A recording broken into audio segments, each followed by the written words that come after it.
Quo Primum Apostolic Constitution, Pope Pius V,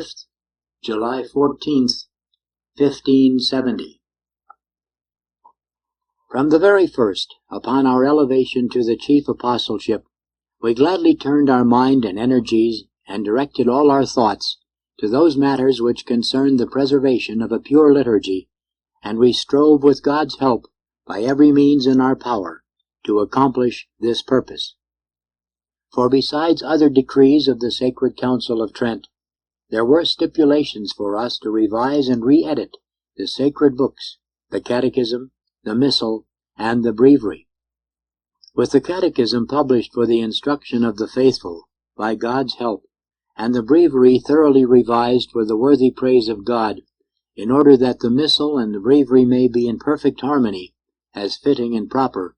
for it's most becoming that there be in the Church only one appropriate manner of reciting the Psalms, and only one rite for the celebration of Mass. We deemed it necessary to give our immediate attention to what still remained to be done,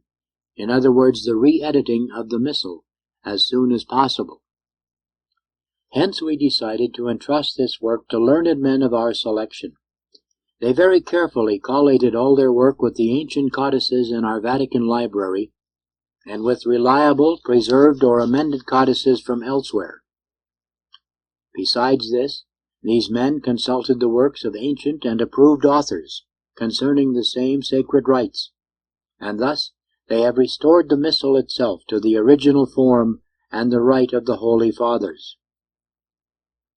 When this work has been gone over numerous times and further amended, after serious study and reflection, we commanded that the finished product be printed and published as soon as possible, so that all might enjoy the fruits of this labor, and thus priests who would know which prayers to use and which rites and ceremonies they were required to observe from now on in the celebration of Masses. Let all everywhere adopt and observe what has been handed down by the Holy Roman Church, the mother and teacher of the other churches, and let Masses not be sung or read according to any other formula than that of this Missal published by us. This ordinance applies henceforth, now and forever, throughout all the provinces of the Christian world, to all patriarchs, cathedral churches, collegiate and parish churches, be they secular or religious, both of men and women, even of military orders, and of churches or chapels without a specific congregation in which conventual Masses are sung aloud in choir or read privately in accord with the rites and customs of the Roman Church. This Missal is to be used by all churches, even by those which in their authorization are made exempt, whether by apostolic indult, custom, or privilege, or even if by oath or official confirmation of the Holy See, or have their rights and faculties guaranteed to them by any other manner whatsoever. This new rite alone is to be used unless approval of the practice of saying Mass differently was given at the very time of the institution and confirmation of the Church by Apostolic See at least 200 years ago, or unless there has prevailed a custom of a similar kind, which has been continuously followed for a period of not less than 200 years, in which most cases we in no wise rescind their above-mentioned prerogative or custom. However, if this Missal, which we have seen fit to publish, be more agreeable to these latter, we grant them permission to celebrate Mass according to its rite, provided they have the consent of their bishop or prelate, or of their whole chapter, everything else to the contrary notwithstanding. All other of the churches referred to above, however, are hereby denied the use of other Missals, which are to be discontinued entirely and absolutely, whereas by this present Constitution, which will be valid henceforth, now and forever,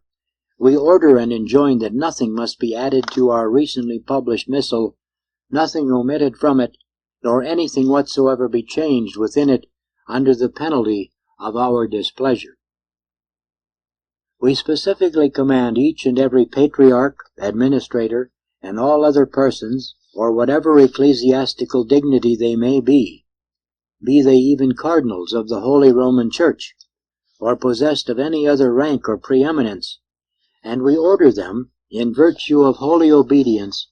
to chant or to read the Mass according to the rite and manner and norm herewith laid down by us, and hereafter to discontinue and completely discard all other rubrics and rites of other missals, however ancient, which they have customarily followed.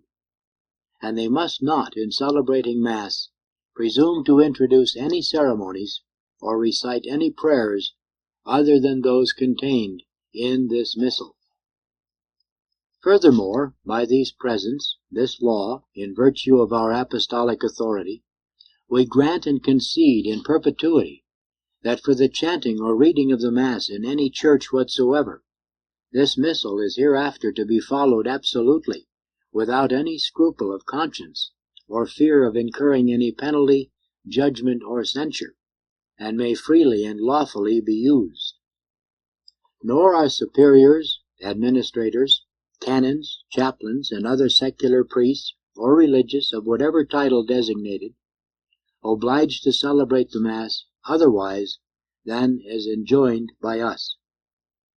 We likewise declare and ordain that no one whosoever is forced or coerced to alter this missal, and that this present document cannot be revoked or modified, but remain always valid and retain its full force, notwithstanding the previous constitutions and decrees of the Holy See, as well as any general or special constitutions or edicts of provincial or synodal councils, and notwithstanding the practice and custom of the aforesaid churches, established by long and immemorial prescription, except, however, if more than 200 years standing. It is our will, therefore, and by the same authority, we decree that after we publish this Constitution and the edition of the Missal, the priests of the Roman Curia are, after 30 days, obliged to chant or read the Mass according to it, all others south of the Alps after 3 months, and those beyond the Alps either within 6 months, or whenever the Missal is available for sale. Wherefore, in order that the Missal be preserved incorrupt throughout the whole world, and kept free of flaws and errors, the penalty for non-observance for printers, whether immediately or immediately subject to our dominion, and that of the Holy Roman Church, will be the forfeiting of their books, and a fine of 100 gold ducats, payable ipso facto to the apostolic treasury. Further, as for those located in other parts of the world,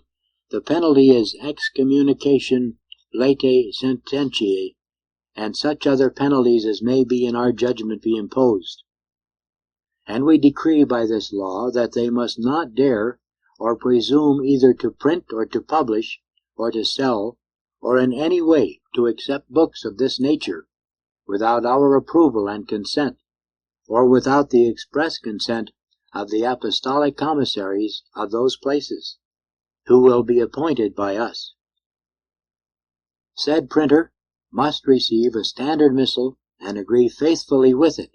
and in no wise vary from the Roman missal of the large type.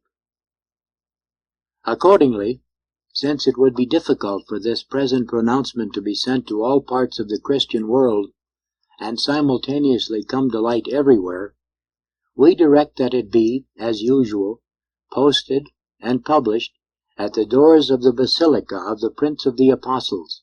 also at the Apostolic Chancery, and on the street at Campo Flora. Furthermore, we direct that printed copies of this same edict, signed by a notary public and made official by an ecclesiastical dignitary,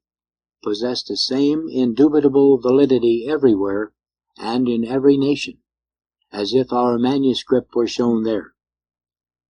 Therefore, no one whosoever is permitted to alter this notice of our permission, statute, ordinance, command, precept,